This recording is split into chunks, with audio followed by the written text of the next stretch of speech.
that I am the right man in the wrong party. मैं आम आदमी party से दूर जा रहा हूं। आप भारतीय जनता पार्टी की गोदी में पहुंच गए। जिस प्रकार से एपी आम आदमी पार्टी अरविंद अकेले की पार्टी बन गई। ਅੱਜ ਜਿਹੜੀ बीजेपी ने गदारी की है पंजाबियों नाल कि साडे राज सभा के कुछ मैंबरां नूं उन्होंने अपने वाल बुला लिया।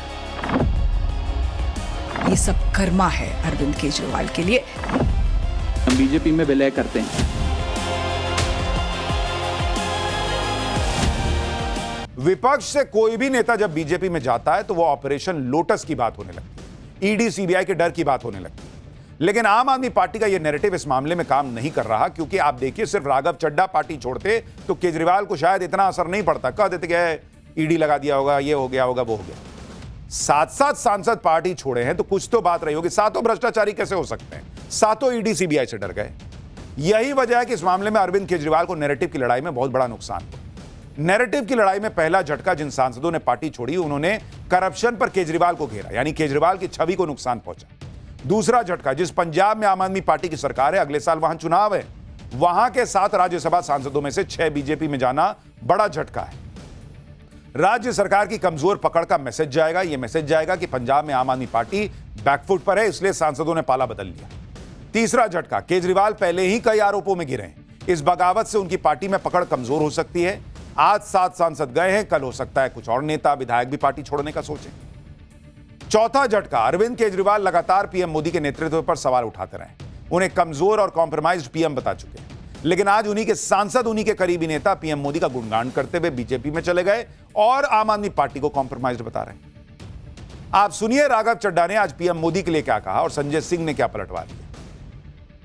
पिछले 12 सालों में भारतीय जनता पार्टी की केंद्र की सरकार, माननीय प्रधानमंत्री नरेंद्र मोदी जी के नेतृत्व में जो सरकार चल रही है, उसने कई मजबूत ऐसे फैसले लिए जो आज से पहले नेता फैसले लेने से शायद डरते थे। चाहे वो आतंकवाद की जड़ें उखाड़कर फेंकना हो या भारत को विश्व की टॉप इकोनॉमीज में लाना हो। और इस नेतृत्व पे जनता ने एक बार नहीं, 2 बार नहीं, 3-3 बार मोहर लगाई है। हम सब अपने आप को सौभाग्यशाली महसूस कर रहे हैं कि हम माननीय प्रधानमंत्री नरेंद्र मोदी जी की लीडरशिप में और गृह मंत्री अमित शाह जी की संकल्प शक्ति के साथ जुड़कर बिना रुके और बिना थके देश के लिए काम करेंगे। जिन लोगों ने पंजाब के किसानों के खिलाफ 3 काला कानून पास किया, उस पार्टी में शामिल होके आप लड़ाई लड़ने का काम करोगे, ईमानदारी और सच्चाई की बात करोगे। जिस पार्टी के अंदर किसानों की हत्या करने वाला गृह राज्य मंत्री का बेटा हो, जिस पार्टी के अंदर हत्या, लूट, बलात्कार करने वाले, अपराध करने वाले, किसानों की पीठ में छुरा मारने वाले, पंजाब के लोगों के पीठ में छुरा मारने वाले लोग हैं, उनके साथ जाकर आप बहुत बड़ा परिवर्तन और क्रांति करना चाहते हैं। इन बातों पर कोई यकीन करेगा? यानी आम आदमी पार्टी भी पूरी अग्रेसिवली राघव चड्ढा को घेर रही। लेकिन आप पहले यह देखिए कि आम आदमी पार्टी के जिन सांसदों ने पार्टी छोड़ी, जो पार्टी के लिए कितने अहम थे, उनके जाने से पार्टी पर क्या असर पड़ेगा। पंजाब, गोवा, गुजरात में क्या असर दिखे। सबसे पहले बात राघव चड्ढा की, जो कभी केजरीवाल के बहुत करीबी माने जाते थे। पंजाब में राघव चड्ढा पार्टी का बड़ा चेहरा रहे, उनका नाम सीएम के पद तक के लिए चला था। 2012 में राघव चड्ढा केजरीवाल के साथ जुड़े। केजरीवाल ने ही उन्हें सबसे युवा प्रवक्ता बनने का मौका दिया।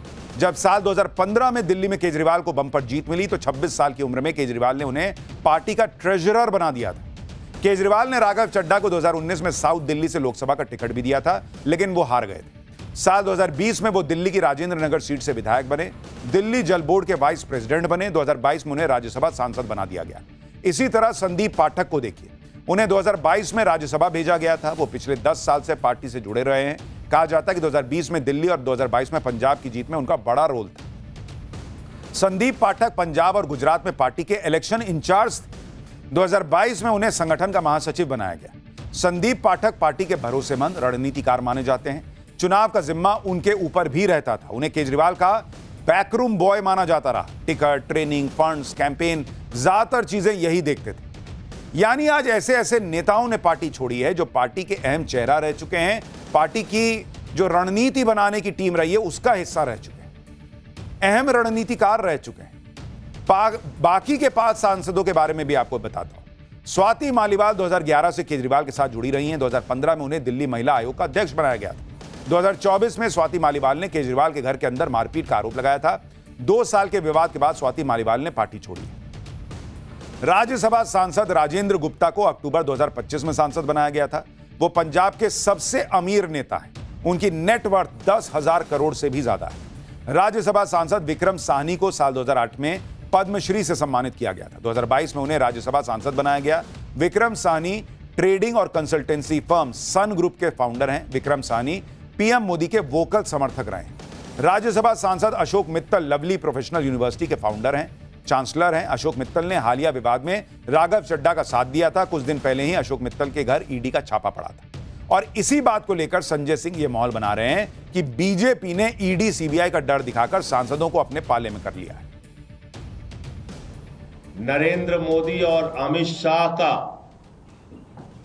ऑपरेशन लोटस घटिया राजनीति का खेल और पंजाब के भगवंत मान सरकार के अच्छे कामों को रोकने का षड्यंत्र बड़े पैमाने पर शुरू हो गया है। हमारे सांसदों को तोड़ा जा रहा है, उनको अपनी पार्टी में शामिल किया जा रहा है, ईडी सीबीआई का इस्तेमाल किया जा रहा है। आपको याद होगा भी कुछ दिन पहले 2-3-4 दिन पहले अशोक मित्तल के यहां ईडी का छापा पड़ा। तो चीजें अपने आप में जुड़ती है। ईडी का छापा पड़ा और तोड़ लिया। ये वही आम आदमी पार्टी है जिसके अरविंद केजरीवाल खुद कहते थे कि कोई ईडी सीबीआई कोई तरीके से 3-5 से मेरी पार्टी के लोग नहीं टूटते। भाई जब पहले नहीं टूट रहे थे तो आज ईडी का छापा पड़ते कैसे टूट गए? क्या हुआ ऐसा कि टूट गए? और सातों के सातों क्या छापा पड़ा? क्या ऐसा क्या हुआ? फिर आज की बगावत से केजरीवाल की पार्टी इसलिए भी हिली है क्योंकि केजरीवाल को पंजाब में भी पार्टी टूटने का खतरा लग रहा होगा। पंजाब में केजरीवाल के विरोधी ये बातें कर रहे हैं कि केजरीवाल ने पैसा देकर लोगों को राज्यसभा दी। ऐसे लोगों की कोई विचारधारा थी नहीं तो चले गए। ये लोग चर्चा कर रहे हैं। ऐसे में इन लोगों का टूटना तय था। ये लोग जैसे आए थे वैसे चले गए, लोग कह रहे हैं। कहीं ऐसा ना हो कि इसी तरह से पंजाब में केजरीवाल के साथ हो। 50 विधायकों के टूटने का डर बताया जा रहा है। सुनिए पंजाब में कांग्रेस क्या कहने लगी। मैं तो ये कहना चाहता हूं कि आम आदमी पार्टी सुचेत रहे।